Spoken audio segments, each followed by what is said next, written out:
الرحمن الرحیم وبہ نستعین سبحانک لا علم لنا الا ما علمتنا انک انت العلیم الحکیم الحمد للہ رب العالمین والصلاة والسلام علی سید المرسلین وعلی آلہ وصحبہ اجمعین ومن تبعہم بإحسان الی یوم الدین. اعوذ باللہ من الشیطان الرجیم. بسم اللہ الرحمن الرحیم.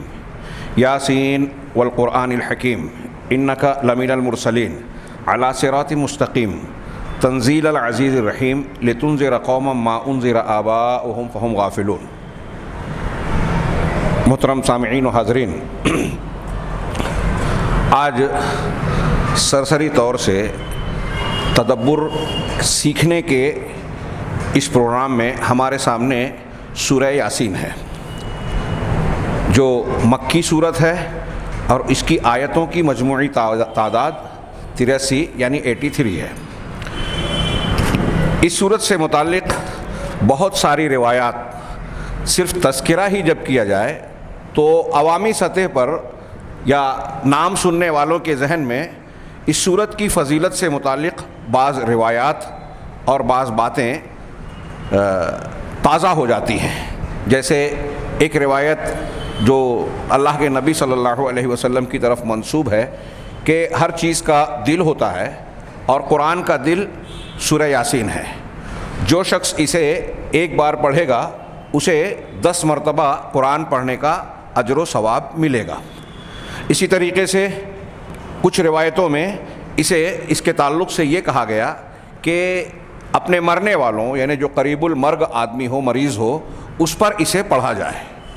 ایسی اور بھی متعدد روایات سورہ یاسین کی فضیلت اور اہمیت میں بیان کی جاتی ہے اور لوگوں میں بالکل عام ہے. اتنی عام ہے کہ ان روایتوں کے تعلق سے جب حقیقت پیش کی جاتی ہے تو عوام اور بہت سارے خواص بھی حیرت اور تعجب میں مبتلا ہو جاتے ہیں، کیونکہ تفاسیر کے باب میں عام طور سے بہت سارے مفسرین نے ان روایتوں میں سے کئی کو بعض کو نقل بھی کیا ہے اور لوگوں میں عام بھی ہے.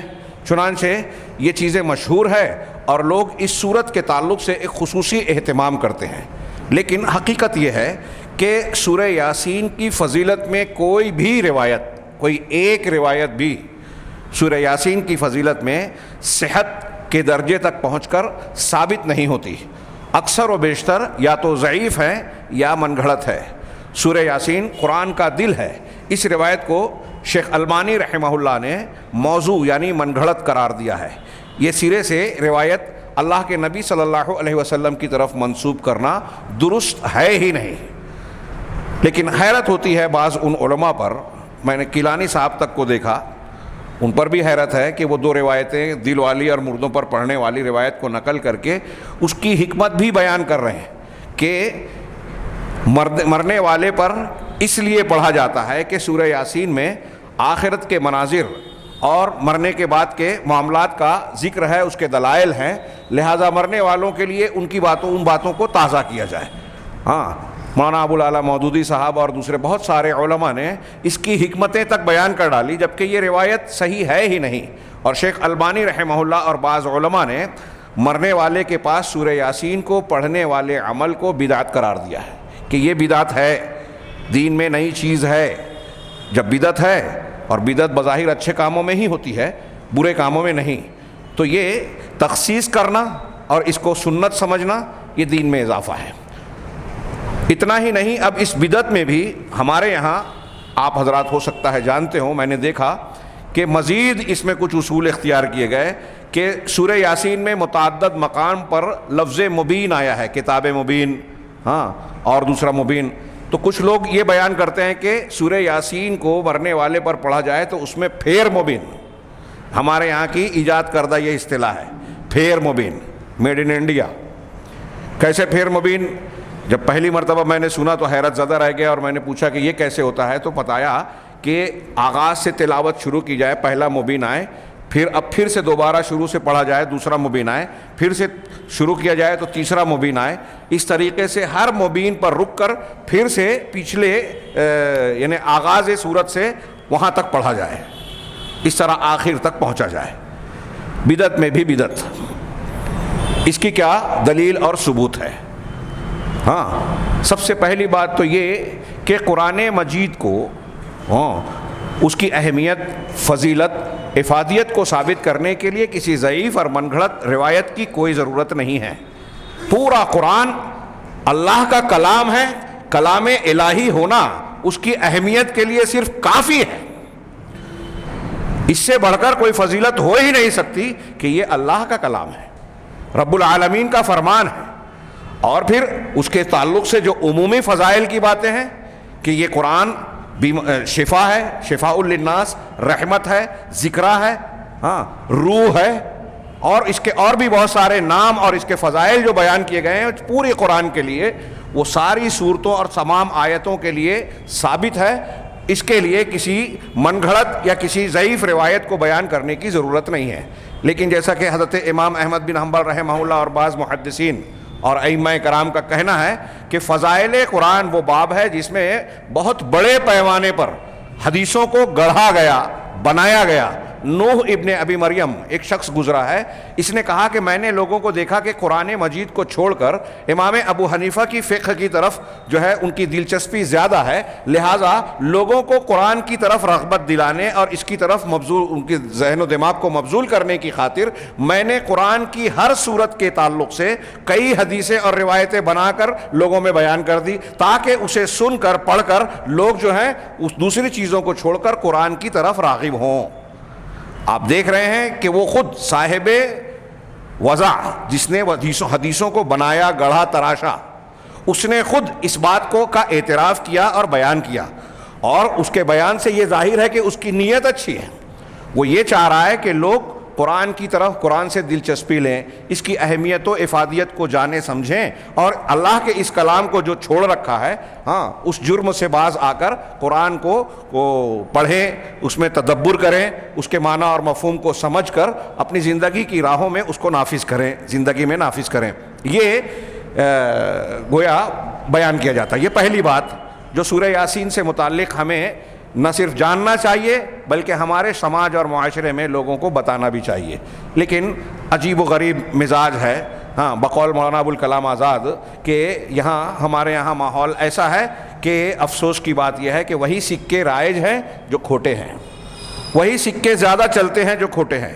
دین کے نام پر ایسی روایتیں جو من گھڑت ہیں، موضوع ہیں، فضائل کے نام پر انہیں خوب بیان کیا گیا۔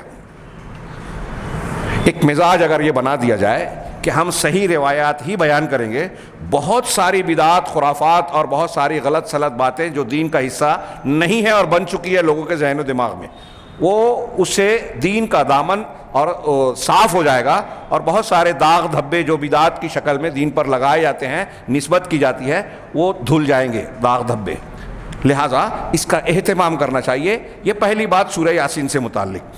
دوسرا، اس سورت کا آغاز دو حروف مقطعات میں سے 2 حرف سے ہوا ہے، یا سین۔ اہل علم میں مختلف اقوال ہیں اس کے بارے میں۔ کچھ لوگوں نے کہا کہ یہ یا حرف ندا ہے، اور سین کسی کا مخفف ہے یا کسی شخصیت کو پکارا گیا، جیسے یا مراد ہو کہ یا انسان یا رجل۔ کچھ لوگوں نے کہا کہ اللہ تعالیٰ اس کلام کا آغاز کرتے ہوئے کسی انسان کو، آدمی کو خطاب کر رہا ہے، اس کو پکار رہا ہے، اے انسان، اے آدمی، یا اس طرح یا نبی کہہ لیجئے۔ کچھ لوگوں نے کہا کہ نہیں، یاسین اللہ کے نبی جناب محمد رسول اللہ صلی اللہ علیہ وسلم کا نام ہے۔ کچھ لوگوں نے کہا کہ یہ اللہ تبارک و تعالیٰ کے اسماء حسنہ میں سے ایک اسم ہے، یعنی اللہ کے ناموں میں سے ایک نام ہے۔ یہ بعض اقوال ہیں بعض علماء کے، لیکن صحیح بات اہل تحقیق مفسرین کی اور جمہور علماء اور امت کی یہ ہے کہ یہ حروف مقطعات میں سے ہے، جس کے معنی اور مفہوم کے تعلق سے صحیح بات یہی ہے، صحیح موقف یہی ہے کہ یہ جو ہے اس کا اصل معنی اور مفہوم کیا ہے، یہ اللہ تعالیٰ بہتر جانتا ہے۔ اللہ اعلم بے مراد ہی بذالک۔ یہاں کچھ لوگ یہ سوال اٹھا سکتے ہیں اور اٹھاتے ہیں کہ اگر ہم یہ کہتے ہیں کہ اس کا معنی اور مفہوم ہمیں نہیں پتہ، تو اس کا مطلب یہ ہوا کہ قرآن میں کچھ ایسی چیزیں بھی ہیں جو بیکار ہیں، جس کو سمجھا نہیں جا سکتا۔ جی نہیں، یہ اگرچہ اس کے معنی اور مفہوم کو ہم نہیں سمجھ رہے ہیں، لیکن یہ بیکار نہیں ہے۔ اس لیے شیخ علامہ محمد امین شنقیطی رحمہ اللہ نے اضواء البیان میں سورہ ہود کی حروف مقطعات پر گفتگو کرتے ہوئے بڑی پیاری لمبی چوڑی بحث کی، اور انہوں نے کہا کہ قرآن کا استقصاء اگر آپ کریں، پورے قرآن کا پر نظر ڈالیں اور غور سے دیکھیں کہ کہاں کہاں حروف مقطعات استعمال ہوئے ہیں، اللہ تعالیٰ نے اس کا ذکر کیا ہے، تو جتنی جگہوں پر حروف مقطعات آئے ہیں سوائے ایک مقام کے، ہر جگہ اس کے بعد فوراً بعد قرآن کا ذکر ہے کہ یہ قرآن ہے، اللہ کی کتاب ہے، یہ اللہ کی کھلی ہوئی نشانیاں ہیں، آیتیں ہیں۔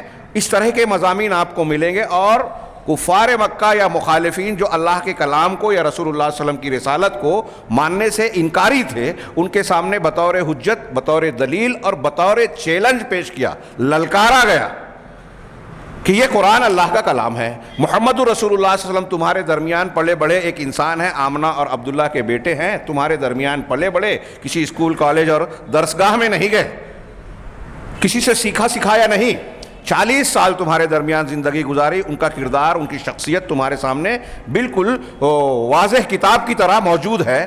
اچانک کیا کسی انسان کے لیے یہ ممکن ہے کہ 40 سال کے بعد ایسا کلام جو ہر اعتبار سے فصاحت، بلاغت، علمیت اور اعجاز کے مختلف پہلوؤں کو اپنے اندر سمیٹے ہوئے، ماضی کی خبریں، مستقبل کی پیشین گوئیاں، حال کی ایسی دقیق باتیں جو اچھے اچھے دانشور اور علماء تحقیق اور اسکالرز نہ بیان کر سکیں، وہ ایک نبی امی جو تمہارے درمیان پلا بڑا ہے وہ بیان کر سکتا ہے کیا؟ اس کا ہر پہلو تم کو چیلنج دے رہا ہے، اور اسی چیلنج میں سے ایک چیلنج یہ ہے کہ یہ حروف مقطعات اللہ نے استعمال فرمائے، اب بتاؤ اس کا معنی اور مطلب کیا ہے؟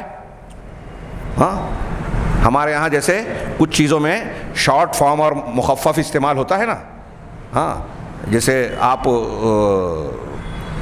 ناموں میں کوئی جیسے مسٹر لکھتے ہیں انگریزی میں تو MR لکھ دیا، سینٹی میٹر کو SM لکھ دیا، اس طریقے سے اردو میں بھی ہمارے یہاں ہوتا ہے، جناب کو جیم سے ظاہر کر دیا، کسی جگہ پر ڈاکٹر یا دکتور لکھنا ہے تو دال صرف ذکر کر کے اوبلک بنا دیا، شارٹ فارم سے سمجھ لیا، حوالوں میں اس طرح سے کیا جاتا ہے۔ تو اتنا تو ہم کہہ سکتے ہیں کہ یہ مخفف ہے، اس کا اصل مراد کچھ اور ہے، لیکن اس کی مراد کو اللہ نے نہیں بتایا اور رسول اللہ صلی اللہ علیہ وسلم نے بھی اس کو واضح نہیں کیا، لہٰذا یہ آیات متشابہات میں سے ہیں جس کا مقصد تو ظاہر ہے لیکن اس کا معنی اور مفہوم ہم کو نہیں بتایا گیا۔ لہٰذا اللہ کے کلام کے سلسلے میں سلف کا، قرآن و سنت کا بتایا ہوا طریقہ یہی ہے کہ اس کو جیسے بیان کیا گیا ہے، جتنا بیان کیا گیا ہے اتنا ایمان لایا جائے۔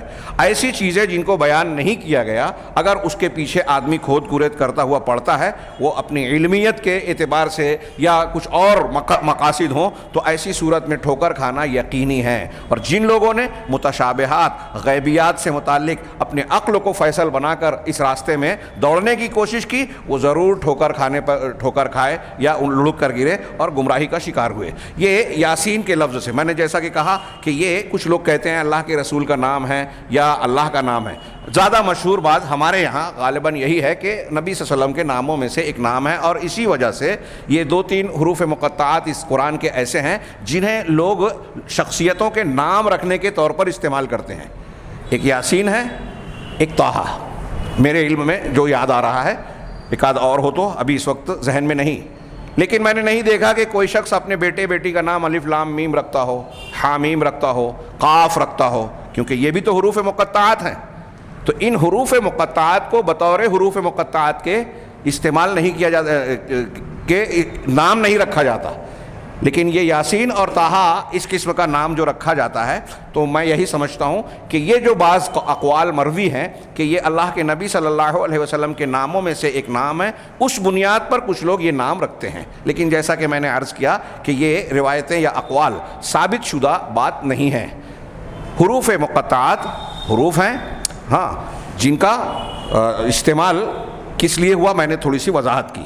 ایک اور بات کا یہاں تذکرہ کرتے ہوئے چلوں، اگرچہ اس سے پہلے بھی حروف مقطعات کا ذکر ہو چکا ہے، کہ ہمارے یہاں جو لوگ گنڈا تعویذ، پھونک جھاڑ اور اس قسم کے پیشے میں داخل ہوتے ہیں، اور خاص طور سے وہ کیا ہمارے یہاں کہتے ہیں نقوش، وہ جو بناتے ہیں اس کو کیا بولتے ہیں، کھانے بنا کر،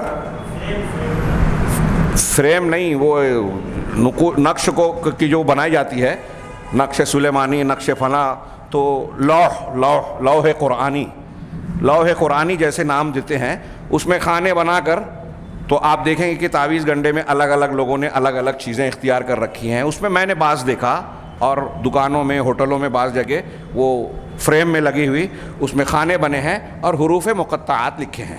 ہمارے ایک دوست دیوبندی عالم انہوں نے بتایا کچھ دنوں تک انہوں نے انگوٹھی کا بزنس کیا اور وہ بزنس اس طرح کرتے تھے کہ انگوٹھی کے نگینے پر حروف مقطعات لکھے ہوتے تھے، الف لام میم حامیم.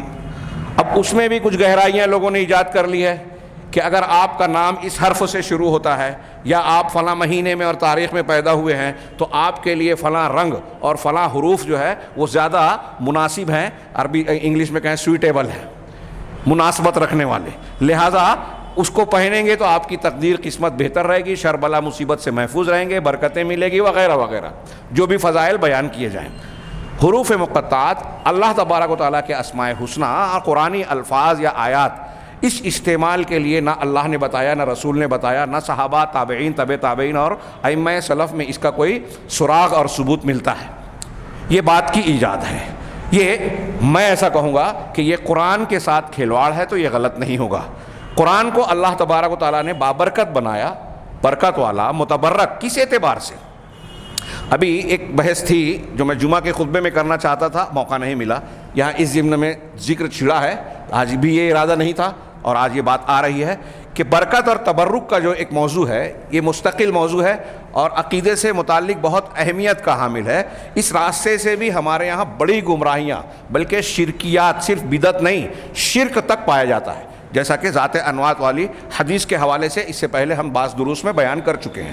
لیکن یہاں جو میں کہنا چاہ رہا ہوں کہ قرآن حدیث کا اس قسم کا استعمال یا تبرک والی بات اہل علم نے اس پر بحث کی. میں نے ایک ہلکا سا ذکر کیا تھا کہ نبی کریم صلی اللہ علیہ وسلم 12 ربیع الاول کو ہمارے یہاں خلد آباد میں لوگ کہتے ہیں کہ نبی کریم صلی اللہ علیہ وسلم کا منہ مبارک ہے اور آپ کی استعمال کی کچھ چیزیں. دیوبند میں جو ہے کوئی چادر، کوئی ایسی چیز ہے جس میں اللہ کے رسول صلی اللہ علیہ وسلم کا لباس یا کچھ واللہ عالم جو بیان کیا جاتا ہے، میں نے سنا ہے اس میں آپ کا لباس رکھا تھا، وہ چادر یا وہ لباس، وہ چادر یا کوئی کپڑا موجود ہے. اب اس کو متبرک مانا جاتا ہے. تو یہاں ہمارا وہ موضوع نہیں ہے. اختصار کے ساتھ نبی صلی اللہ علیہ وسلم کی چیزیں تبرک کی حیثیت رکھتی ہیں، یہ ثابت ہے. صحابہ نے اسے مانا. نبی کے بعد کسی چیز کو متبرک نہیں مانا. تو جو تبرک والی چیزیں ہیں اس کو تبرک دینا قرآن و حدیث سے جب ثابت ہو تو اس کو اختیار کیا جائے گا. نبی صلی اللہ علیہ وسلم کے منہ مبارک، آپ کے لباس، آپ کے ناخن اور آپ کی استعمال کی دوسری چیزیں جو برتن وغیرہ تھے، انگوٹھی تھی، اس میں برکت کا پہلو ہے. بالکل صحیح ہے. آپ کے پسینے میں حضرت ام سلیم رضی اللہ تعالیٰ عنہ، آپ کا پسینہ جب آپ کے گھر میں سوئے ہوئے تھے تو پسینہ ایک شیشی میں جمع کرنے لگی. بیدار ہو گئے، پوچھا کہ یہ کیا؟ تو کہا کہ ہم اسے اپنی خوشبو میں استعمال کرتے ہیں. آپ کے پسینے سے بہتر خوشبو ہم نے نہیں پائی. اللہ کے رسول صلی اللہ علیہ وسلم کی یہ خصوصیت تھی، اللہ نے دی. بہرحال نبی صلی اللہ علیہ وسلم کی چیزوں کا متبرک ہونا ثابت شدہ چیز ہے، ہم اسے مانتے ہیں. لیکن آج دنیا میں نبی صلی اللہ علیہ وسلم کی کوئی چیز محفوظ ہو، یہ کسی بھی دلیل سے ثابت نہیں ہے. اہل علم نے اس کا زبردست رد کیا کہ کوئی اگر دعویٰ کرتا ہے کہ یہ بال رسول اللہ صلی اللہ علیہ وسلم کا بال ہے، منہ مبارک ہے، یا یہ کپڑا یا یہ فلاں اور فلاں چیز، تو اس کا کوئی ثبوت اور دلیل موجود نہیں ہے. یہ ایک پہلو. دوسرا یہ کہ کیا نبی صلی اللہ علیہ وسلم کے تبرکات کا سلسلہ ہمارے لیے بند ہو گیا ہے؟ تو اہل علم نے بڑی پیاری بات لکھی اس سلسلے میں. شیخ الاسلام علامہ ابن تیمیہ نے بڑی پیاری بحث کی اور بیان کیا کہ نبی صلی اللہ علیہ وسلم کے جسم مبارک اور آپ کی استعمال شدہ چیزوں میں جو تبرک ہے اس سے کہیں زیادہ برکت، اس سے کہیں زیادہ تبرک آپ کی تعلیمات میں ہے، آپ کی زندگی کے طریقے میں ہے. اگر آج بھی ہم اللہ کے نبی صلی اللہ علیہ وسلم کی سنتوں پر اتباع سنت کے خالص جذبے کے ساتھ عمل کریں تو آپ کے منہ مبارک سے، آپ کے کپڑے سے جو برکت حاصل کی جا سکتی ہے اس سے زیادہ آپ کی اتباع سے برکت حاصل ہوگی. منہ مبارک اور کپڑے کا تبرک ہو سکتا ہے دنیا میں ہو اور ہوتا ہے، لیکن اگر آپ اللہ کے نبی صلی اللہ علیہ وسلم کی اتباع والی برکت حاصل کرنا چاہتے ہیں، آپ کی طریقے پر زندگی گزارتے ہیں، سنتوں کو اختیار کرتے ہیں، تو دنیا میں بھی آپ کو سعادت اور اللہ کی رحمت ملے گی اور آخرت میں بھی نجات کا امکان ہے انشاءاللہ. تو بڑی برکت کون سی ہوئی؟ آپ کی تعلیمات پر عمل کرنا. یہ زیادہ اہمیت کی چیزیں ہیں. لیکن ہمارے یہاں لوگوں کا مزاج یہ ہے، ڈھونڈ کر کے وہ برتن یا اللہ کے رسول صلی اللہ علیہ وسلم کی فلاں چیز ہے اگر لوگ بتا دے تو بھیڑ بھاڑ کر کے لوگ اس کے پیچھے ٹوٹے پڑیں گے. جبکہ یہ قرآن و حدیث کی تعلیمات ابھی درس ہو رہا ہے، ایک صاحب نے بتایا کہ آج کوئی خاص میچ ہے کرکٹ کا، اس لیے ہو سکتا ہے جو تھوڑے موڑے آتے ہیں وہ بھی کم ہو جائیں. ہاں، تو یہ ہمارے ہاں ایک عام فہم بات ہے کہ قرآن و حدیث کی باتوں کے مقابلے میں اگر ایک گیم خاص آ جائے تو وہ رکاوٹ بن جاتا ہے. ہاں، تو آپ نے حقیقت میں دیکھا منہ مبارک اگر بتا دیا جائے کہ اسی ٹائم پہ ہوگا تو شاید بھیڑ آ جائے، لیکن قرآن و حدیث کی تعلیمات کے لیے یہ تڑپ نہیں ہے، یہ ہمارے بگڑے ہوئے مزاج کا نتیجہ ہے. اللہ کے نبی صلی اللہ علیہ وسلم نے جو تبرکات پیش کیے ہیں دنیا میں، ان میں سب سے اعلیٰ، سب سے افضل، سب سے زیادہ فائدہ پہنچانے والا تبرک یہ قرآن ہے، اور قرآن کی تعلیمات جو آپ کی احادیث کے ذریعے سے اس کی تشریح ہوتی ہے. اس سے بڑھ کر کوئی چیز نہیں. آئیے آغاز کریں. تو آج بات تمہید ہی میں یا ابتدائی باتوں میں ہی طویل ہو گئی. یاسین، ہاں یہ ہم اس کا ترجمہ یاسین سے ہی کریں، حروف مقطعات کا، یہی بہتر ہے. والقرآن الحکیم، اور قسم ہے قرآن حکیم کی، حکمت والے قرآن کی، یا محکم قرآن کی یعنی مضبوط. یہ قرآن بالکل ٹھوس اور مضبوط ہے، اپنے الفاظ میں، اپنی دلالتوں میں، اپنے معنی اور ہدایت میں، اپنی فصاحت میں، بلاغت میں، علمیت میں، حشو و زوائد اور غیر ضروری باتوں سے محفوظ ہونے میں، ہر اعتبار سے انتہائی حکیمانہ اور انتہائی پختہ اور مضبوط ہے. والقرآن الحکیم انکا لمن المرسلین. اللہ نے قسم کھائی، قسم ہے قرآن حکیم کی.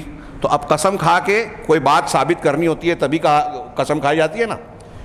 قسم ہے قرآن حکیم کی. کس بات پر اللہ نے یہ قسم پیش کی؟ کہ آپ، جواب قسم یہ ہے، یعنی یہ ثابت کیا جا رہا ہے.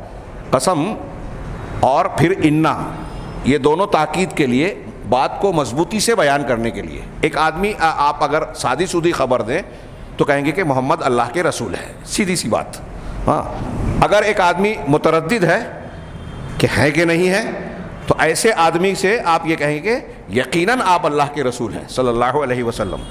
اور ایک آدمی یہ کہے نہیں، انکار کر رہا ہے کہ نہیں میں محمد صلی اللہ علیہ وسلم کو رسول نہیں مانتا، تو اب اس کو ثابت کرنے کے لیے آپ مزید مضبوط بات کہیں گے اللہ کی قسم یقینی طور سے آپ اللہ کے رسول ہیں. تو جیسے جیسے مخاطب کی ضرورت بڑھ رہی ہے یا اس کی حیثیت، ویسے ویسے بات کی تاکید بڑھتی ہے. یہ عام طور سے دروس میں پڑھایا جاتا ہے. ہاں، تو میں نے اس کو کہا والقرآن الحکیم، قرآن حکیم کی قسم، حکمت والے یا مضبوط پختہ قرآن کی قسم. کس بات پر قسم؟ انکا لمن المرسلین، یقیناً آپ مرسلین یعنی اللہ کے فرستادہ، اللہ کے بھیجے ہوئے لوگوں میں سے، رسولوں میں سے ہیں. قرآن حکیم کی قسم، اور اللہ کے رسول سے کہا کہ آپ اللہ کے رسول ہیں. قرآن مجید میں اللہ تبارک و تعالیٰ نے جہاں جس چیز کی قسم کھائی، قرآن تو اللہ کی صفت ہے، بہت سارے مقامات پر مخلوقات کی قسم کھائی، والعصر.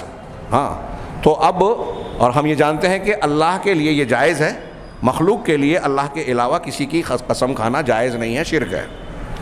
بعض حالتوں میں شرک اصغر، بعض حالتوں میں شرک اکبر. تو اللہ تعالیٰ نے قسم کھائی یہاں قرآن کی. جس چیز کی اللہ تعالیٰ قسم کھاتا ہے، آگے پیچھے کا مضمون جس بات پر قسم ہے اس بات پر وہ دلیل بنتی ہے. تو اب قرآن حکیم کی قسم، آپ اللہ کے رسول ہیں، اس کا مطلب یہ کہ قرآن حکیم آپ کے رسول ہونے کی گواہی، شہادت، ثبوت، پروف پیش کر رہا ہے. علامہ سعدی رحمہ اللہ نے اس آیت کی تشریح کرتے ہوئے بیان کیا کہ قرآن اللہ کے نبی صلی اللہ علیہ وسلم کی رسول، سچے رسول ہونے کی بہت سی دلیلیں، اور ان دلائل میں سب سے بڑی دلیل، سب سے عظیم دلیل قرآن ہے، جو از ابتدا تا انتہا پورا کا پورا اتصال کے ساتھ مختلف پیرایوں سے اللہ کے نبی صلی اللہ علیہ وسلم کی صداقت کا اعلان کر رہا ہے، ثبوت پیش کر رہا ہے. قرآن بذات خود ہدایت ہے، اور قرآن ہدایت کی دلیل بھی ہے، ہدایت بھی ہے اور دلیل ہدایت بھی ہے. یعنی خود اپنے آپ کو اللہ کا کلام ثابت کرنے کے لیے، خود رسول اللہ صلی اللہ علیہ وسلم کی رسالت ثابت کرنے کے لیے سب سے عظیم الشان دلیل روئے زمین پر یا دنیا میں جو ہے وہ قرآن کریم ہے. اور یہ دلیل کوئی ایک دلیل نہیں ہے، جیسا کہ میں نے عرض کیا، از ابتدا تا انتہا دلیلوں کے مختلف پہلو. بلکہ ہم نے دلائل اور معجزات کی بحث کرنے میں پیغام قرآن کے اس میں یہ بیان کیا، اور ابھی ہمارا سلسلہ وہ جاری ہے دلائل قرآن اور دلائل رسالت پر. لمبی چوڑی گفتگو، لیکن تب بھی وہ ادھوری ہے. اور میں نے بیان کیا نبی کریم صلی اللہ علیہ وسلم کی رسالت پر کہ دلائل نبوت پر سلف میں لوگوں نے بہت سی کتابیں لکھی. صرف اس نام سے دلائل النبوہ 17 یا 19 کتابیں ہیں، جس میں سے ہمارے یہاں لائبریریوں میں 2-3 مل جائے گی. مثال کے طور پہ امام بیہقی کی دلائل النبوہ جو موٹی موٹی 4 جلدوں پر مشتمل ہے. 4 موٹی موٹی جلدوں کے نبی صلی اللہ علیہ وسلم کے نبوت کی دلیلیں، 4 موٹی موٹی جلدیں. اور یہ دلیلیں روز بروز بڑھتی جا رہی ہیں جیسے جیسے انسان کی عقل، شعور، تحقیقات کا دائرہ وسیع ہو رہا ہے. اب وہ سائنسی تحقیق ہو، جغرافیائی ہو، انسانی جسم اور اجسام کی ہو، طبقات الارض کی ہو، سمندروں کی ہو، فضاؤں کی ہو، جس چیز کی بھی ہو، قرآن و حدیث میں کچھ مضامین ایسے تشنا ہیں کہ ان کی تحقیق آپ تک بتدریج موقع بموقع لمحہ بلمحہ ہوتی جا رہی ہے. اور جب انسان تحقیق کر کے کچھ حقائق جانتا ہے تو حیرت زدہ ہو جاتا ہے کہ نبی امی نے 1400 سال پہلے اپنی حدیث میں یا اپنے پیش کیے ہوئے اللہ کے کلام میں یہ حقیقت 1400 سال پہلے بیان کی تھی. 1400 سال پہلے قرآن اور حدیث نے جو ہدایت کے پہلو سے جو چیزیں بیان کی وہ واضح تھی، اور کچھ چیزیں ایسی تھی جو ہدایت کی دلیل کے طور پر غور و فکر کے لیے بطور ثبوت کے اور مختلف دوسرے مقاصد کے تحت کچھ دلیلوں کو جو ذکر کیا گیا ان میں سائنسی، جغرافیائی، جدید سے جدید تحقیقات والی دلیلیں موجود ہیں. یہ قرآن کا معجزہ ہے، رسول اللہ صلی اللہ علیہ وسلم کا معجزہ ہے، اور اللہ کے نبی صلی اللہ علیہ وسلم اور قرآن کی سچائی کی دلیل ہے کہ یقیناً آپ رسولوں میں سے ہیں. یہ قرآن دلیل دے رہا ہے، گواہی دے رہا ہے. اعلیٰ صراط مستقیم، صراط مستقیم پر ہیں، سیدھے راستے پر ہیں. نبی صلی اللہ علیہ وسلم سیدھے راستے پر ہیں. آپ کا کوئی راستہ، آپ کی کوئی تعلیم غلط نہیں ہے. اس میں اللہ کی طرف سے یہ پورے دنیا کے انسانوں کو، ہم کو، آپ کو یہ اعلان کیا جا رہا ہے والقرآن الحکیم کے بعد کہ آپ رسول ہیں، اور آپ جو کچھ راستہ اختیار کیے ہوئے ہیں، تعلیم دے رہے ہیں. آپ کی سیرت طیبہ، آپ کا عقیدہ ہو، آپ کے عبادات ہوں، آپ کا دینی منہج، فکر اور سوچ ہو، آپ کا اخلاق ہو، معاملات ہوں، لین دین ہو، حلال و حرام سے متعلق آپ کی تعلیمات ہو، جتنی بھی چیزیں ہیں سب صراط مستقیم ہے. اس کا مفہوم مخالف کیا ہوا کہ جہاں بھی آپ نے عقیدے میں، عبادت میں، منہج میں، حلال و حرام میں آپ نے رسول کی تعلیم کی جتنی مخالفت کی اتنا آپ صراط مستقیم سے ہٹ جائیں گے. غور فرمائیے. لہذا روئے زمین پر اندھی تقلید میں یہاں جان بوجھ کر استعمال کر رہا ہوں. ہو سکتا ہے کوئی اس پر اعتراض کرے کیونکہ تقلید کے معنی یہاں سوٹ نہیں کرتے. تقلید بغیر دلیل کے بات ماننے کو کہتے ہیں. ہم اللہ کے نبی کو مان رہے ہیں تو نبی صلی اللہ علیہ وسلم کی نبوت اور آپ کی شرعی حیثیت کہ آپ کی اتباع کی جائے، یہ قرآن و حدیث سے ثابت ہے. لہذا آپ کی بات خود دلیل ہے. تو اندھی تقلید جو دوسروں کی جاتی ہے نہیں کی جا سکتی. یہ مقام اور حیثیت اگر حاصل ہے تو جناب محمد رسول اللہ صلی اللہ علیہ وسلم کو کائنات میں اب کسی کے بارے میں کیا یہ کہا جا سکتا ہے کہ وہ رسول کی طرح صراط مستقیم پہ ہے؟ اس کی ہر عبادت، ہر قول، ہر بات، ہر عمل اللہ کے یہاں پسندیدہ ہے اور اللہ کی طرف سے پیش کیا ہوا ہے. کسی ایک کے بارے میں یہ کہہ سکتے ہیں؟ نہیں کہہ سکتے. ایسی معصوم ذات اور ایسا سرٹیفکیٹ، آسمانی سرٹیفکیٹ رب العالمین کا بیان کہ یہ صراط مستقیم پہ ہے، یعنی ان کی عبادت، ریاضت، ساری چیزیں حق ہیں. اور اگر دنیا کا کوئی انسان چاہتا ہے کہ صحیح راستے پہ چلے، جنت تک پہنچانے والے راستے پر، تو وہ اس کے سامنے یہ اعلان ہے کہ آپ رسول ہیں، رسول ان کو مانو. اور یہ جب رسول ہیں اللہ کے تو ان کی بات ماننا اللہ تبارک و تعالیٰ کی بات ماننا ہے. اور آپ، اللہ تعالیٰ یہ کہہ رہا ہے کہ آپ صراط مستقیم پر ہیں. لمبی چوڑی تقریر کی جا سکتی ہے. میں نے جو باتیں کی اس پر زیادہ غور کیجیے. یہ حیثیت کسی امام، کسی بزرگ، کسی پیر، کسی بابا، کسی مفتی، کسی فلاں کسی کو حاصل نہیں ہے. یہاں تک کہ اب یہ مقام حضرت موسیٰ، حضرت عیسیٰ، حضرت ابراہیم علیہ السلام کو بھی حاصل نہیں ہے کہ نبی صلی اللہ علیہ وسلم کی کوئی تعلیم، کوئی وضاحت ہو، اور اس کے برخلاف اگر موسیٰ اور عیسیٰ علیہ السلام کی توریت اور انجیل کی کوئی تعلیم ہو تو آپ کو، ہم کو لازم ہے کہ توریت انجیل کی شریعت کو منسوخ مانتے ہوئے اسے چھوڑ کر نہ جناب محمد رسول اللہ صلی اللہ علیہ وسلم کی حدیث کو مانا جائے، شریعت کو مانا جائے.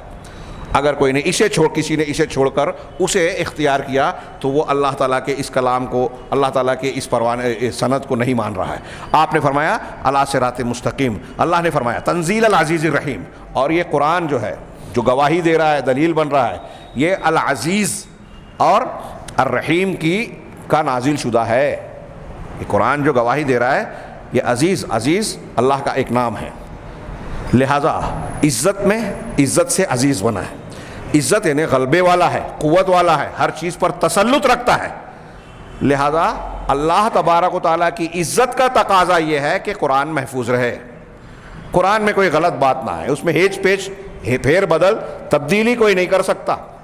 یہ پوری حفاظت کر رہا ہے اللہ تعالیٰ، اور پوری قوت اور تسلط رکھتا ہے، اور رحیم ہے، وہ رحمت والا ہے. لہذا اس کی ہدایات ہمارے اور آپ کے لیے رحمت کا پیام لے کر آئی ہے. یہ قرآن جو دیا ہے یہ اس کی رحیمیت کا نتیجہ ہے، ہم پر اور آپ پر رحمت کی.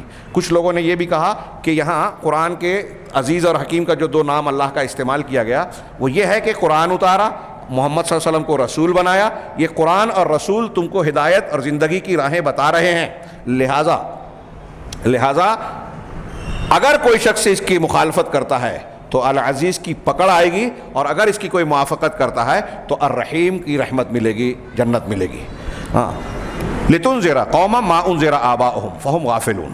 یہ اس لیے آپ کو رسول بنایا گیا، قرآن دیا گیا عزیز رحیم کی طرف سے، تاکہ آپ ایسے لوگوں کو ڈرائیں جن کے آباء و اجداد کو نہیں ڈرایا گیا. لہٰذا نتیجے میں فہم غافلون، وہ غافل ہیں، غفلت میں ہیں. باپ دادا کو نہیں ڈرایا گیا. نبی صلی اللہ علیہ وسلم مشہور قول کے مطابق، یہ مضمون اس سے پہلے گزر چکا، کہ نبی کریم صلی اللہ علیہ وسلم سے پہلے حضرت عیسیٰ اور آپ کے درمیان کوئی پیغمبر نہیں آیا. تو ایک لمبا عرصہ گزرا کہ ان کے درمیان کوئی نبی نہیں آیا، اور بنی اسرائیل میں آئے انبیاء کا سلسلہ بنو اسماعیل میں نہیں ہے. بعض علماء کہتے ہیں کہ حضرت شعیب علیہ السلام اور بعض کچھ ایسے 2-3 انبیاء ہیں جو 2-3 ہزار سال پہلے عربوں کی طرف بھیجے گئے تھے.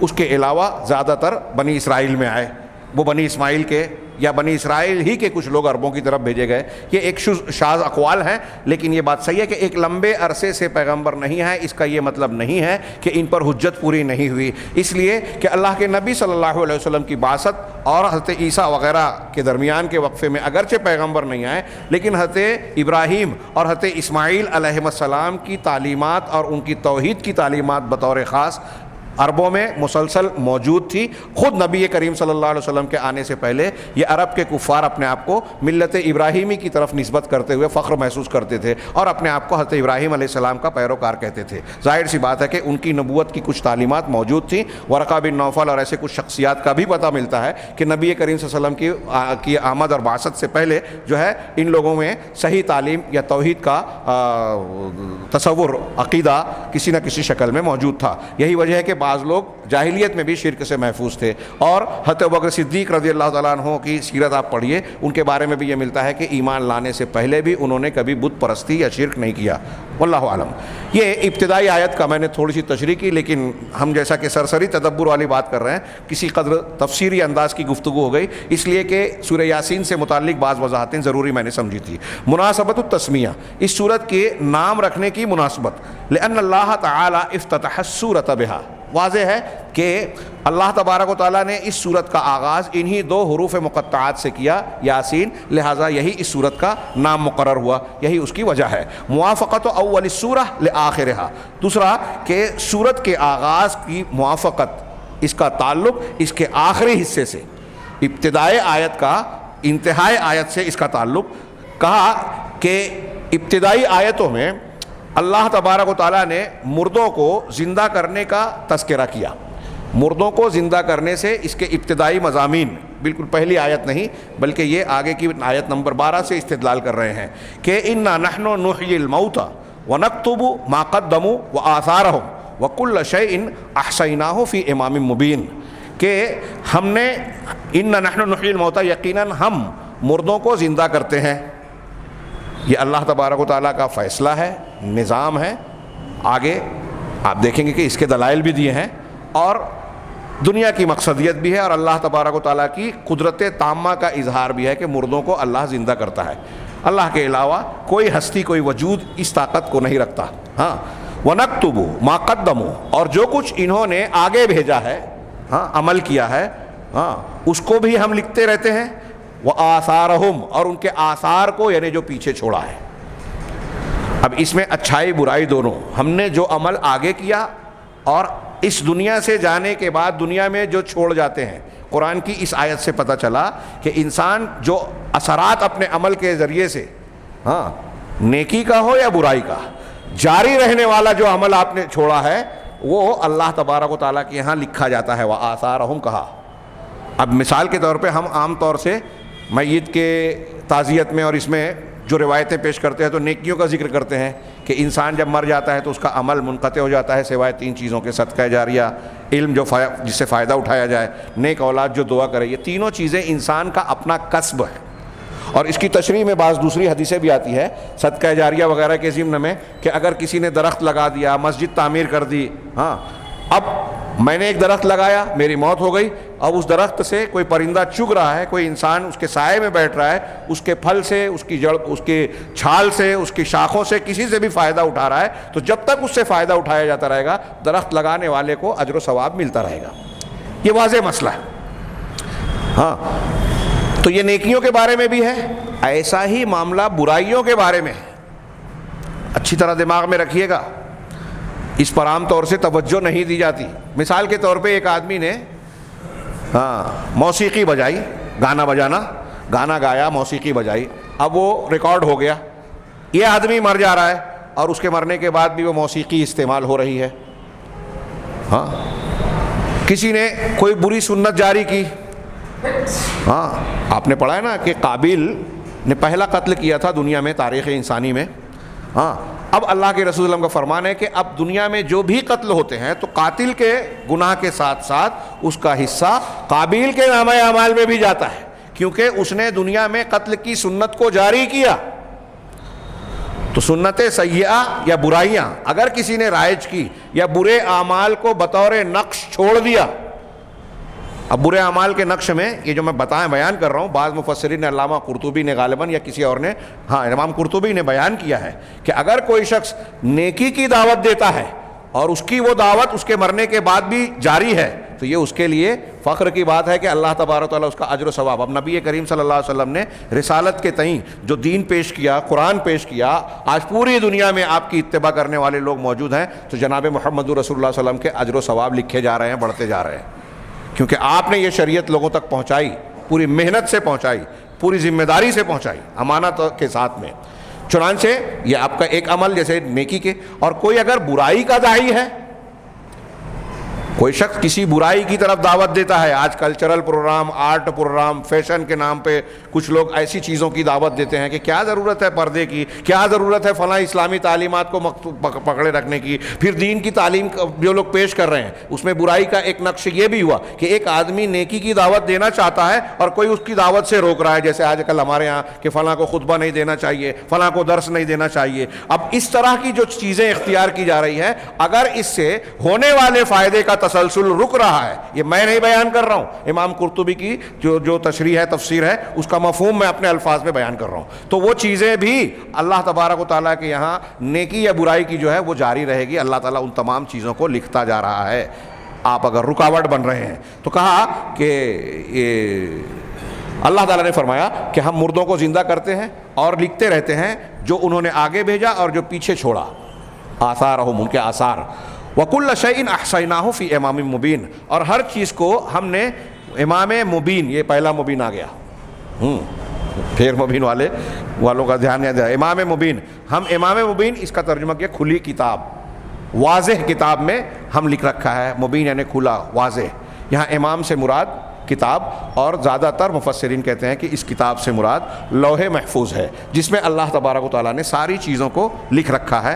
ہاں قلم کو حکم دے کر جب قلم کو پیدا کیا. کچھ لوگ کہتے ہیں کہ یہاں امام مبین سے مراد انسانوں کے اپنے نامہ اعمال، صحائف اعمال ہے جس میں انسان کے اعمال درج کیے جاتے ہیں، جیسا کہ ما قدموا و آثارہم کے سیاق سے انہوں نے لکھا، اور جس کے بارے میں ہے کہ عمل کی چھوٹی ہو یا بڑی شکل ساری چیزیں اس میں درج ہوتی ہے. جیسا کہ سورہ کہف میں ہے کہ مجرم انسان جب اپنے نامہ اعمال کو دیکھے گا تو کہے گا ما لہذا الکتاب لا یغادر صغیرۃ ولا کبیرۃ الا احصاها، کہ اس کتاب کا کیا معاملہ ہے کہ اس نے کوئی چھوٹی بڑی چیز چھوڑی ہی نہیں، سب چیز کو درج کر رکھا ہے. اور یہ آغاز میں، سورہ کے آغاز میں 12ویں آیت میں اللہ تعالیٰ نے یہ فرمایا، ہاں قیامت کا مضمون، ہاں کہ دوبارہ زندہ کرے گا. اور پھر آخری میں 79 نمبر کی آیت، ہاں 79 نمبر کی آیت میں ہے وختمت بذکر احیاء الموتیٰ، آخر میں بھی اللہ تبارک و تعالیٰ نے اختتام کرتے ہوئے اللہ کی جانب سے مردوں کو زندہ کرنے کے تذکرے سے جو ہے اس کو مکمل کیا یا آخر میں پہنچایا۔ چنانچہ آیت نمبر 79 میں ہے قل یحییھا الذی انشأھا اول مرہ وہو بکل خلق علیم۔ یہ آیت آگے بھی آئے گی، وہاں ہم تھوڑی سی تشریح کریں گے کہ کفار سوال کرتے ہیں کہ کیا ہم سڑ گل کر جب ہڈی بن جائیں گے، مٹی میں مل جائیں گے، تو پھر ہمیں کوئی اللہ زندہ کرے گا؟ تو ان کا جواب دیتے ہوئے قیامت کا دوبارہ زندہ کیے جانے کا جب انہوں نے انکار کیا تو ان کا جواب دیتے ہوئے اللہ تبارک و تعالیٰ نے یہ ارشاد فرمایا اور پھر آگے اس میں دلیلیں بھی دی۔ تو آپ نے پہلا جواب جو کہا کہ آپ ان سے جواب دیجئے، کہیے یحیی الذی، کہ ان کو ان ہڈیوں کو، سڑی گلی ہڈیوں کو زندہ کرے گی وہی ذات الذی انشأھا اول مرہ، جس نے پہلی مرتبہ ان کو پیدا کیا، وہو بکل خلق علیم، اور وہ ہر پیدائش کو خوب جاننے والا ہے۔ تمہیں تعجب ہو رہا ہے، تعجب تو اس پر ہے کہ تم تعجب کر رہے ہو۔ ایک کام کرنا دنیاوی اعتبار سے بھی اگر غور کرو، انسانوں اور مخلوق کے اعتبار سے، تو ان کے لیے بھی اگر آپ عقل کا استعمال کرتے ہو، اس کو غیر عقلی کہہ رہے تھے عرب کے لوگ جو انکار کر رہے تھے قیامت کو کہ آدمی سڑ گل کر مٹی میں مل جائے گا تو پھر کیسے زندہ ہوگا، عقل میں نہیں آتی، یہ بڑی عجیب بات ہے۔ قرآن نے کہا کہ یہ تمہارا تعجب قابل تعجب ہے۔ ارے سوچو ذرا، کسی کام کو پہلی مرتبہ کرنا مشکل ہوتا ہے یا دوبارہ؟ سمپل سی بات ہے، یہ دنیاوی اور انسانی اعتبار سے، عقلی اعتبار سے کوئی کام پہلی مرتبہ کرنا زیادہ مشکل ہوتا ہے۔ اب اللہ تعالیٰ نے تم کو پہلی مرتبہ پیدا کر دیا اور تم دوسری مرتبہ پیدا کیے جانے پر تعجب کر رہے ہو، یہ تعجب کی بات ہوئی؟ سمپل بات ہے، جب تم کچھ نہیں تھے تو اللہ نے بنا دیا، اب تم یہ کہہ رہے ہو کہ مٹی میں مل جائیں گے تو کیسے بنائے گا؟ مٹی میں ملنے کے بعد بھی کچھ تو ہے، ذرات کی شکل میں آپ ہیں۔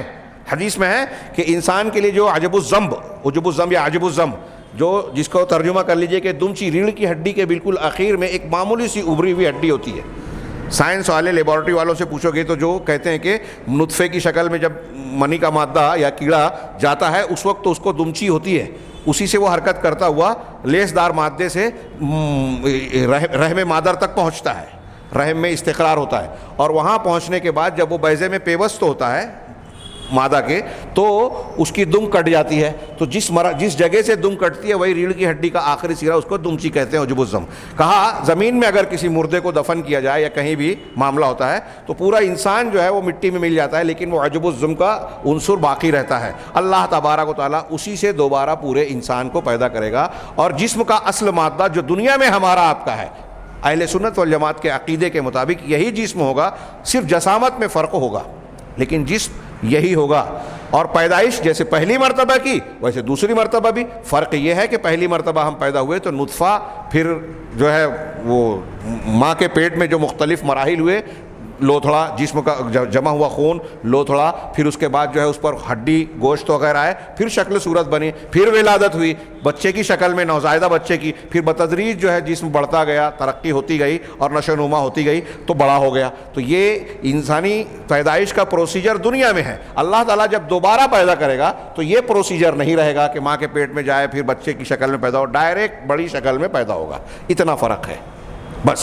تو اللہ نے جواب دیا کہ آپ ان کو جواب دیجئے، قل یحییھا الذی انشأھا اول مرہ، انہیں وہی پیدا کرے گا جس نے پہلی مرتبہ پیدا کیا۔ عقل سے کام لو تو پہلی مرتبہ جب تم مان رہے ہو، تمہارا وجود موجود ہے کہ اللہ نے یہ کیا ہے، تو دوسری مرتبہ میں تعجب کا کوئی سوال ہی نہیں پیدا ہوتا۔ جو ایسا کہہ رہا ہے وہ اللہ کے علم، اللہ کی قدرت پر شک کر رہا ہے، اور یہ شک بھی اس کا بے بنیاد ہے، بے دلیل ہے، عقل کے خلاف ہے، کیونکہ اللہ کی ذات تو ہر پیدائش اور ہر چیز سے پوری طرح واقف ہے، وَهُوَ بِكُلِّ خَلْقٍ عَلِيمٌ۔ وَذَلِكَ، اب یہ جو اللہ تعالیٰ نے ابتدائی آیاتوں میں اور آخر میں یہ ذکر کیا کہ اللہ تعالیٰ مردوں کو زندہ کرے گا، کیوں بیان کیا؟ وَذَلِكَ لِإِثْبَاتِ الْبَعْثِ وَالنُّشُورِ يَوْمَ الْقِيَامَةِ، قیامت کے دن دوبارہ زندہ کیے جانے اور اٹھائے جانے کو ثابت کرنے کے لیے اللہ تعالیٰ نے یہ چیزیں ابتدا اور آخر میں سورہ یاسین کے ذکر کی۔ المحور الرئیسی للسورہ، سورت کا محور رئیسی، مرکزی عنوان، تقریر و عقیدت البعث والنشور، بعث اور نشور کے عقیدے کو ثابت کرنا، یعنی دنیا سے مرنے کے بعد انسان دوبارہ زندہ کیا جائے گا، وقوع قیامت ہوگی، حساب و کتاب ہوگا، اللہ تعالیٰ دوبارہ سارے مرنے والوں کو زندہ کرے گا، اس بات کو ثابت کرنا اس پوری سورہ کا مرکزی عنوان ہے۔ مواضیع السورۃ المبارکہ، اس مبارک سورت کے موضوعات میں 6 چیزیں ہیں اور ان میں کافی آیتیں ہیں، لیکن ہم آج صرف ایک کا ذکر کرتے ہیں۔ احصاء اللہ تعالی لأعمال العباد ومجازاتہم بہا، اللہ تبارک و تعالیٰ کا تمام بندوں کے تمام اعمال کو محفوظ رکھنا، شمار کرنا، اور پھر ان کا اس کے مطابق بدلہ دینا۔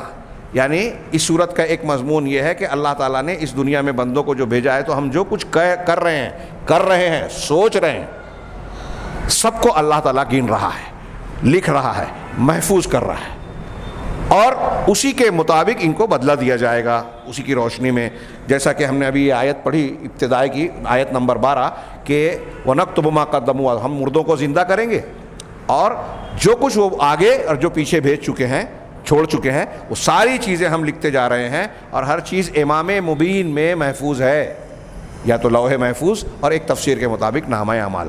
تو اللہ تعالیٰ انسان کے سارے عمل کو، ہم کہیں بھی رہیں، کتنی بھی تنہائی میں، آج کل ہم سوچتے ہیں کہ یہاں کیمرہ نہیں ہے، یہاں کوئی پہچاننے والا نہیں ہے، اور گناہ کی نفسیات یہی ہوتی ہے کہ جب تعارف اور پہچان والی نگاہوں سے اوجھل ہو جاتا ہے تو انسان گناہ پر جری ہو جاتا ہے اور اپنے اصل چہرے اور اپنے کردار کو بے نقاب، بے لباس کر دیتا ہے۔ ہاں، متقی پرہیزگار، اللہ سے ڈرنے والا حقیقت میں وہ ہے کہ گناہ کے مواقع ملے، چانس ملے، پھر بھی گناہ نہ کرے، اس عقیدے کی پختگی کی بنیاد پر کہ اللہ ہمیں دیکھ رہا ہے، وہ پکڑے گا، اور اللہ تعالیٰ کے فرشتے ہماری ایک ایک حرکت کو لکھ رہے ہیں، اور اللہ بھی علم میں رکھتا ہے، اور ہم کتنی بھی تنہائی میں، اندھیرے میں چلے جائیں، کوئی چیز جو ہے اللہ سے مخفی نہیں رہ سکتی۔ ہاں، یہ پہلا مضمون تھا۔ نمبر 2 بھی میں یہاں پیش کر دوں کہ عرض و نموذج من الفریقین المؤمن والمکذب و بیان و جزائہم، دونوں فریق، دنیا میں 2 بنیادی طور سے 2 فریق ہیں، کچھ بیچ والے ہوتے ہیں، ایک مومن جو اللہ پر اور ایمانیات پر یقین رکھتا ہے، اور ایک مکذب یعنی جھٹلانے والا، انکار کرنے والا، کافر۔ اب وہ بالکل یہ ساری چیزوں کا کوئی انکار کرے تب بھی کافر ہے، پورے دین کی کچھ چیزوں کو مان کے کچھ چیزوں کا انکار کرے تب بھی کافر ہے، سب کو مان کر ایک ثابت شدہ چیز کو اگر نہیں مانتا بلا دلیل، وہ تعویل ویل والی بحث، تکفیر والی بحث ایک الگ ہے۔ ہاں، تو اگر ایک چیز کا جو قرآن و حدیث سے ثابت ہے، اللہ تعالیٰ نے جس کو بیان کیا ہے، رسول نے بیان کیا، نہیں مانتا تو کافر۔ اب مکذب کے درجات ہو سکتے ہیں، تو اللہ تعالیٰ نے دونوں فریق کا ایک مثال بیان کی اور ان کی جزا کا بھی تذکرہ کیا۔ یہ آیت نمبر 13 سے لے کر آیت نمبر 29 تک۔ ہاں، وَاضْرِبْ لَهُمْ مَثَلًا أَصْحَابَ الْقَرْيَةِ إِذْ جَاءَهُمُ الْمُرْسَلُونَ، کہ ان کے سامنے آپ مثال بیان کیجئے، مکہ والوں کے سامنے ایک مثال اللہ تعالیٰ نے بیان کی، اور اللہ کے رسول کا کہ مثال بیان کیجئے کہ بستی کے کچھ لوگ تھے۔ وَاضْرِبْ لَهُمْ مَثَلًا أَصْحَابَ الْقَرْيَةِ إِذْ جَاءَهُمُ الْمُرْسَلُونَ، جب ان کے پاس کچھ رسول آئے۔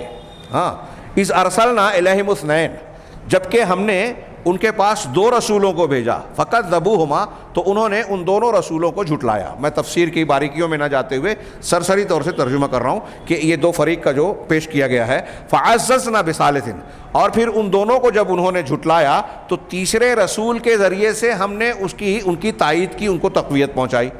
یہ کون سے رسول تھے؟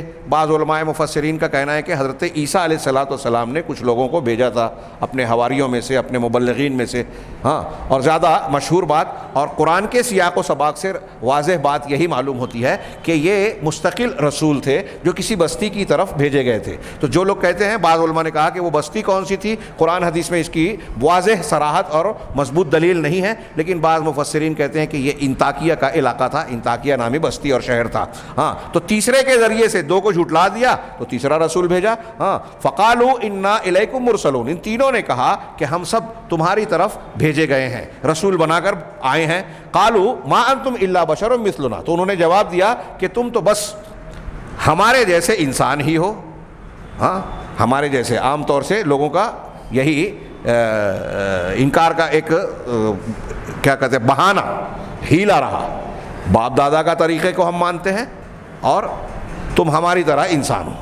ہاں، اس پر میں نے کئی مرتبہ یہ بات کہی، شیخ عبدالصبور رحمانی رحمہ اللہ یہ کہا کرتے تھے ہاں کہ دیکھیے شیطان کا یہ گمراہی کا انداز کہ اس زمانے میں جب اللہ کے سچے نبی سامنے آئے تو ان کے مخاطبین جو ان کو دیکھتے تھے، ان کے سامنے تھے، وہ یہ کہتے تھے کہ آپ انسان ہیں اس لیے ہم رسول نہیں مانیں گے۔ اور آج کے زمانے میں ایک طبقہ ایسا پایا جاتا ہے کہ وہ کہتا ہے کہ آپ رسول ہیں اس لیے انسان نہیں مانیں گے، ہے نا. ہمارے یہاں بریلوی حضرات جب وہ رسول ہیں تو بشر نہیں ہو سکتے. کفار مکہ اور یہ بستی کے لوگ اور دوسرے بہت سارے لوگ جو ہیں پیغمبر کے بارے میں کیا کہہ رہے ہیں کہ جب آپ انسان ہیں تو رسول کیسے ہو سکتے ہیں. تو انہوں نے انسان مانا اس لیے رسول نہیں مانا، یہ رسول مان رہے اس لیے انسان نہیں مان رہے. یعنی دونوں جگہ بات ایک ہی ہے، لیکن سکے کے دوسرے پہلو کو، یہ ایک پہلو کو لے رہے ہیں، وہ دوسرے پہلو کو لے رہے ہیں. لیکن مشترک بات دونوں کی یہ ہے کہ وہ یہ مان رہے ہیں کہ انسانیت کے ساتھ رسالت نہیں ہو سکتی، یہ مان رہے ہیں کہ رسالت کے ساتھ انسانیت نہیں ہو سکتی. بات ایک ہی ہے، نتیجہ ایک ہی ہے. بہت اہم بات. ہاں تو یہ بھی کہہ رہے ہیں کہ آپ ہماری طرح تو بشر ہی ہیں معمولی، تو پھر ہم کیوں مانے. گویا ان کے دماغ میں یہ ہے کہ ہمارے لیے جو رسول ہو وہ اسپیشل مخلوق ہونی چاہیے، کوئی انسان سے ہٹ کر کوئی خصوصی مخلوق. کچھ لوگوں نے کہا فرشتوں کو بھیجتے. اللہ نے جواب دیا کہ اگر دوسروں کو بھیجتے تو تب بھی تمہارے لیے معاملہ خلط ملط ہوتا، شک شبہ رہتا، انکار کرتے، اعتراض کرتے کہ جب یہ ہماری طرح انسان ہے ہی نہیں تو ہمارے لیے نمونہ اور ہدایت کیسے ہو سکتے ہیں.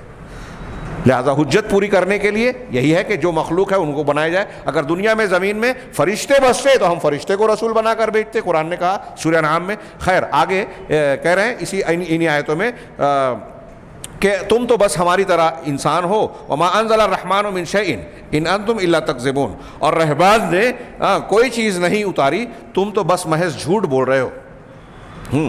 رحمان کے نام کی بھی یہاں خاص طور سے کیوں استعمال ہوا اس کی کچھ توضیحات کی، میں اس کو چھوڑ رہا ہوں، آگے بڑھ رہا ہوں.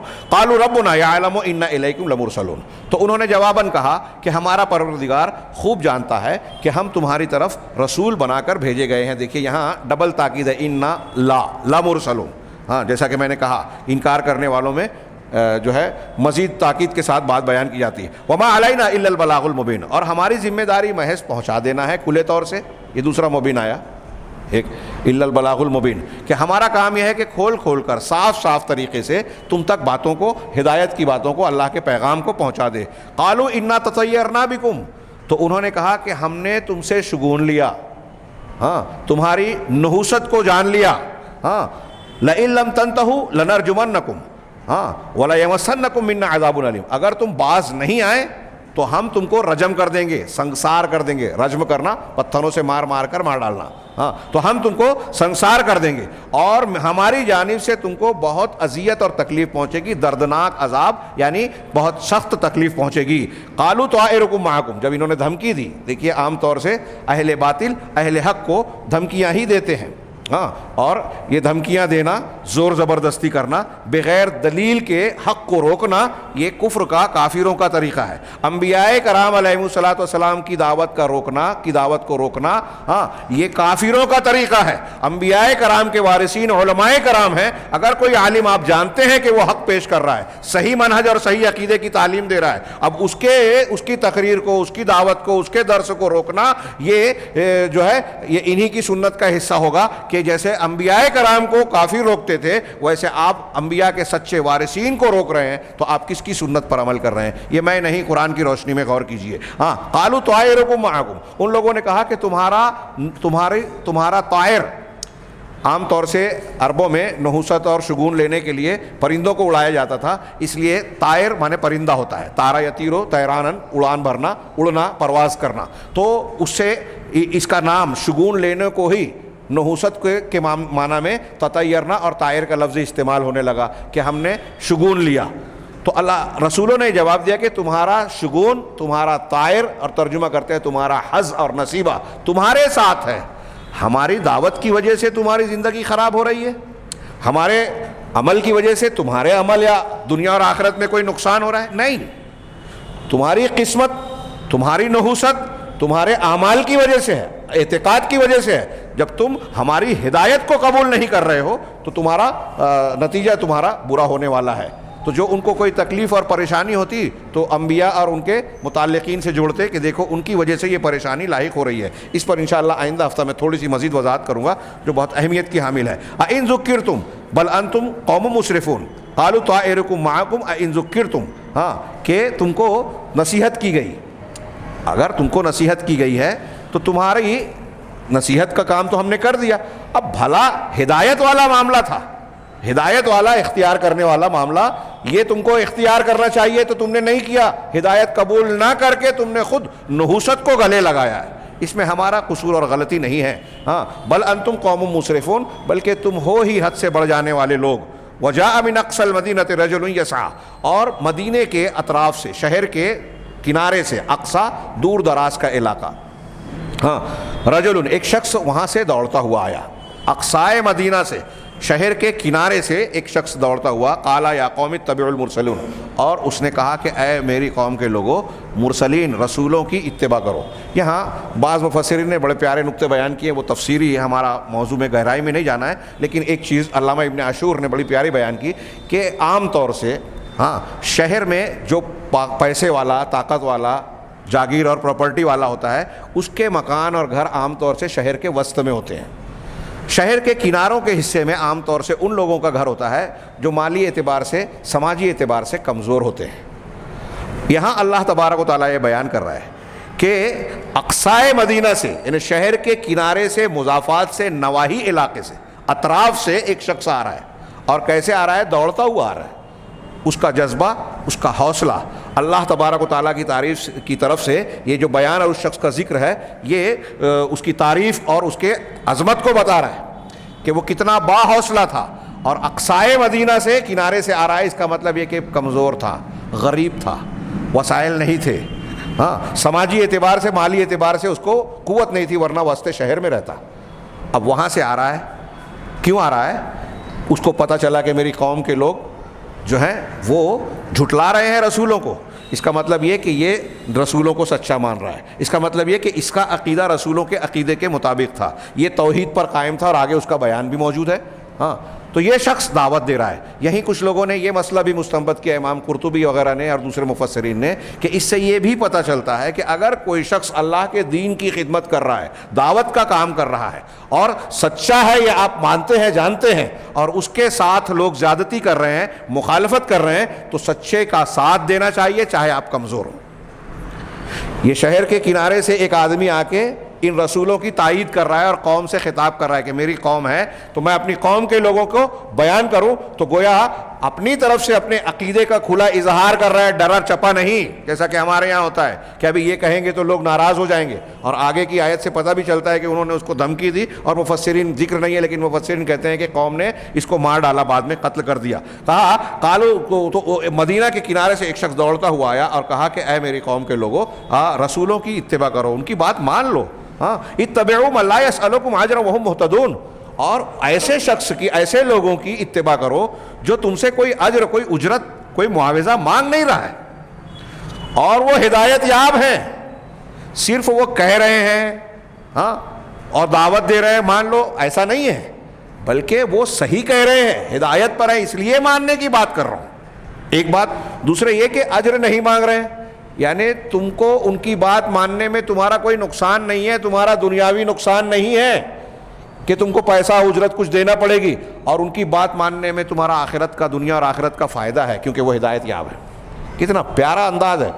جملے پر غور کیجئے کہ وہ اجر نہیں مانگ رہے ہیں، کوئی تم سے معاوضہ نہیں مانگ رہے کہ میں دعوت دے رہا ہوں تو مجھ کو جاگیر دے دو، پیسہ دے دو، معاوضہ دے دو، ہاں ملازمت کے اعتبار سے کچھ منتھلی جو ہے کچھ باندھ دیے، ایسا کوئی مطالبہ نبی کا نہیں ہے. وہ تو بے غرض تم کو جو ہے ہدایت کا راستہ دکھا رہے ہیں، یہ ان کے اخلاص کی دلیل ہے. وہ تمہارا بھلا چاہتے ہیں، تو وہ تمہارا بھلا چاہ رہے ہیں اور تم ان کی بات نہیں مان رہے ہو. وہ تم سے کوئی معاوضہ نہیں مانگ رہے، تمہارا کوئی نقصان نہیں کر رہے ہیں، اور جو چیز پیش کر رہے ہیں اس میں سراسر تمہارا فائدہ ہے. تو نبیوں کی، سچے داعیوں کی بات کو نہ مان کر ان کی مخالفت کرنے والے اس روش پر چلتے ہیں، اور اس کے بیان کی روشنی میں دیکھیں تو وہ دراصل اپنا نقصان کرتے ہیں.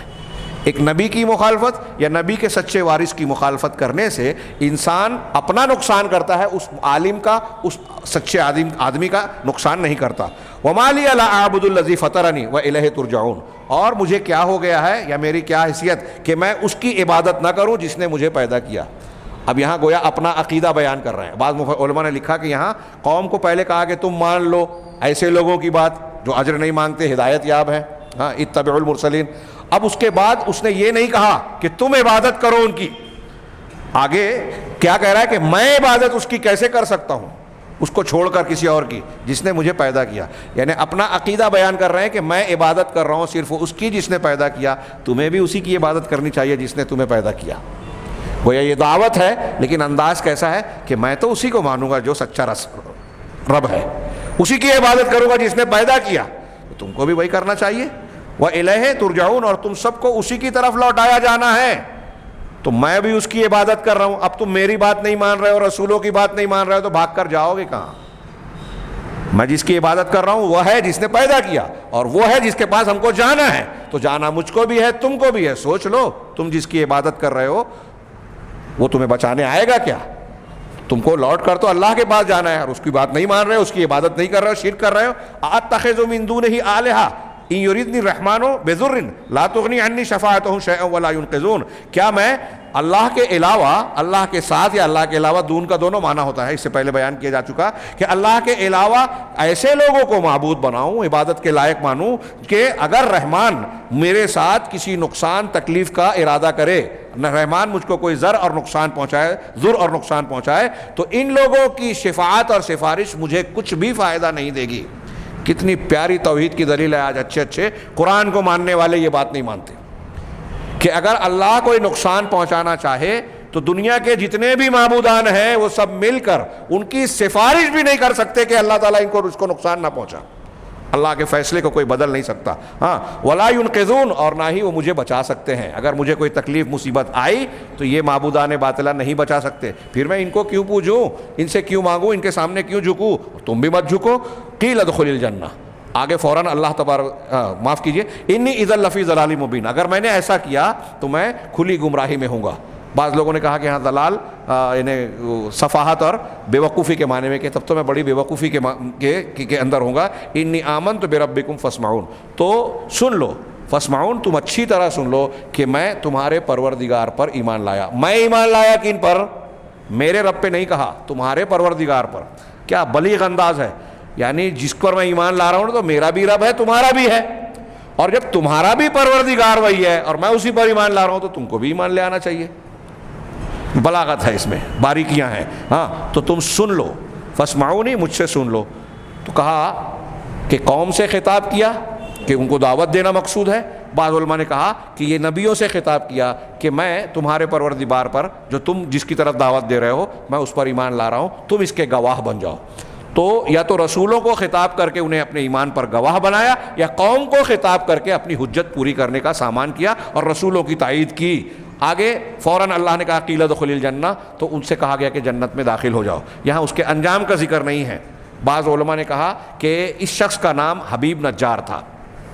ہاں، کوئی دلیل ثبوت واضح نہیں ہے، لیکن بعض مفسرین یہ کہتے ہیں کہ اس کا نام حبیب نجار تھا، اور جب اس نے یہ دعوت دی تو قوم کے لوگوں نے اس کو قتل کر دیا، اس کو مار ڈالا۔ ہاں، کچھ لوگ کہتے ہیں کہ سزا کی دھمکی دی، اور یہاں تذکرہ نہیں ہے، لیکن مفسرین کہتے ہیں کہ اس کو مار ڈالا، اور آگے جب اس کی موت ہو گئی تو اس سے کہا گیا قیل ادخل الجنہ، تم جنت میں داخل ہو جاؤ۔ قال یا لیت قومی یعلمون، تو اس نے کہا کہ کاش میری قوم جان جاتی۔